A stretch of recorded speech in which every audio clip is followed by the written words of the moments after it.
You know, one of the things I wanted to talk about is guns, and not really gun safety, but the proliferation of guns.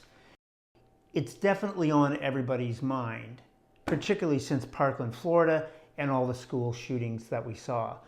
This is particularly germane to me because on another video, I talked about the origin story of iLobby and why I got into, you know, how do we change laws, how do we improve things, and how do we get more people involved in policy, which is a big step in making that happen.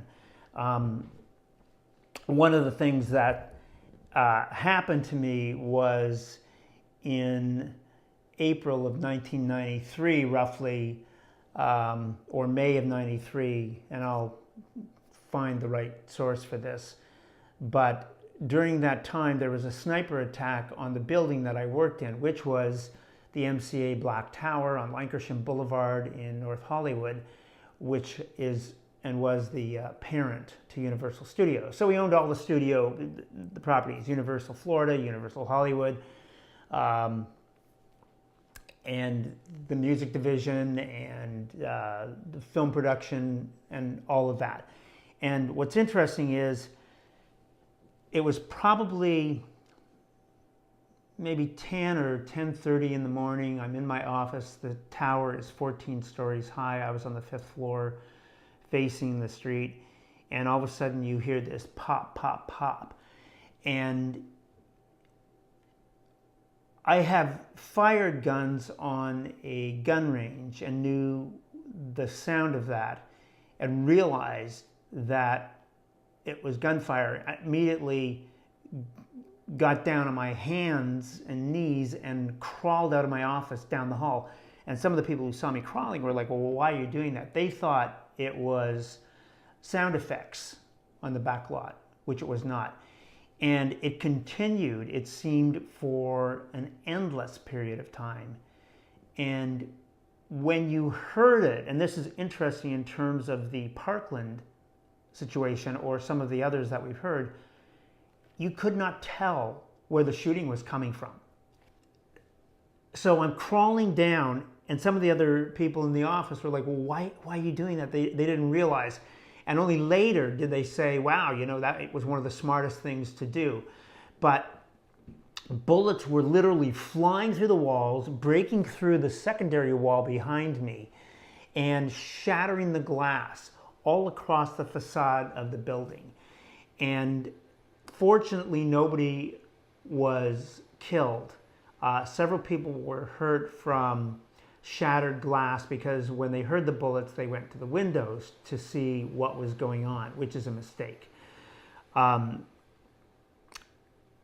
I moved toward the elevator shaft, which was in the center of the building, the sound and the echoing made it sound like there were 3 different shooters coming into the building from different directions, and you couldn't tell if they were on the elevators, in the stairwell, or whatever, because of this echoing that was going on. And so it was incredibly scary. Within a matter of minutes, I think there was helicopters, police helicopters, flying over the top of the studio.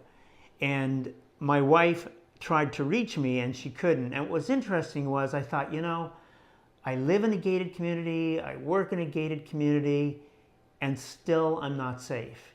And here we are more than 20 years later, and kids in schools are still facing the same issue. And it isn't just from simple handguns. You're talking about high-powered weapons now, where people are doing that. In our particular case, the guy had a high-powered rifle.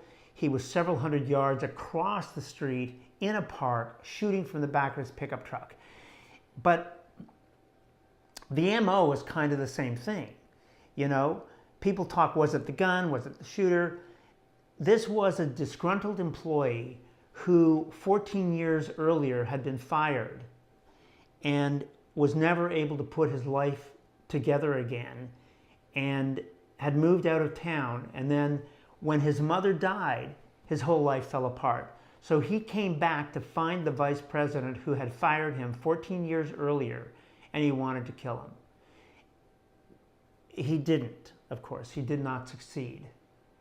But the issue of guns and gun safety and gun control and shooters who have medical or mental problems where they should not have access to weapons, all of those are the same issues that, you know, we were dealing with on a very personal level 25 years ago. I just wanted to bring that up because it's something that, you know, Congress and the state legislatures have looked at. They have implemented laws. Some of them have not been enforced. And every year we face this. And there are constant shootings, not just of buildings and innocent people in public, but also obviously kids at school. So it's a problem that needs to be addressed. It's a problem that needs to be solved. And hopefully, if you have an opinion about it, you could start a debate or find a solution that begins to make sense and begin to build a framework.